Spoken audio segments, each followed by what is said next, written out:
Over the last 2 decades, scientists have found thousands of planets elsewhere in the universe.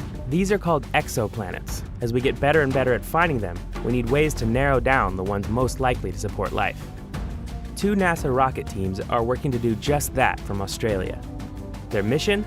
Study a special pair of stars best seen in the southern hemisphere and propel humanity's search for habitable worlds into the future.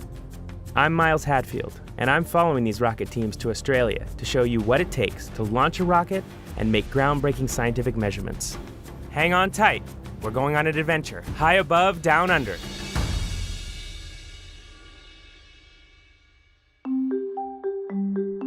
Earth is packed with life.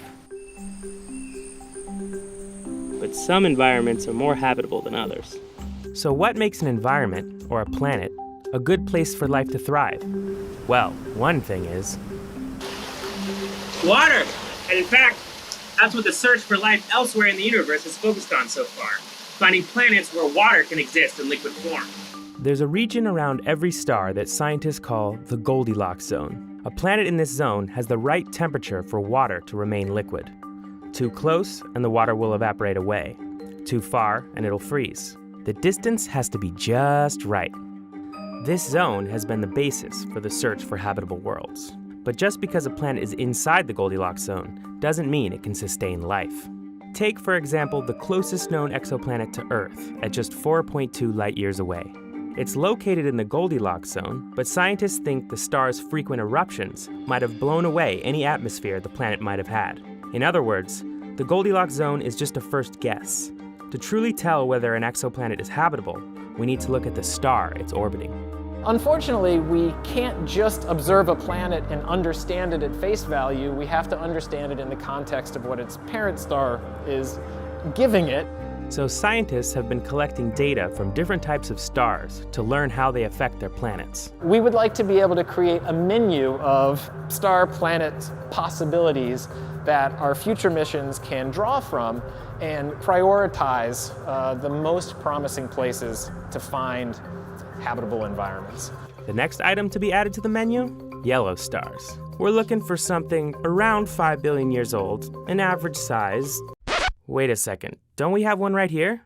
So why not use the sun? We've thought that our sun is the prototype for kind of 5 billion year old average yellow stars. What we've learned recently is that our sun is actually quite inactive for a 5 billion year old yellow star. Typical Earthling behavior, really, thinking we're the example for the entire universe. But it turns out, yellow stars are found throughout our galaxy, and they tend to erupt with life-altering activity more often than our sun does. So, if we want to understand if they can still support life, we'll need more data than our sun can give us. That's why 2 rocket teams are looking to Alpha Centauri A and B. The reason why we're targeting Alpha Centauri is that it's our nearest solar twin. So in many, many ways, it's just like the sun. It has almost the same mass, it's a very similar age, and it's nearby, which is always great. And with the help of NASA sounding rockets, they'll capture light from those stars that doesn't make it to the ground. This range of highly energetic ultraviolet light has never been measured before for these stars. Even small differences in this UV light from a star can determine whether a nearby planet can support life or not. But the Alpha Centauri system isn't visible from most places in the US. It's best studied from the southern hemisphere. That's why we're here in northern Australia, in the traditional homelands of the Yolngu people. They've been observing the stars here for tens of thousands of years. I'm here with 2 rocket science teams, Sistine and Deuce, and a crew of about 50 NASA engineers, rocket specialists, and support staff.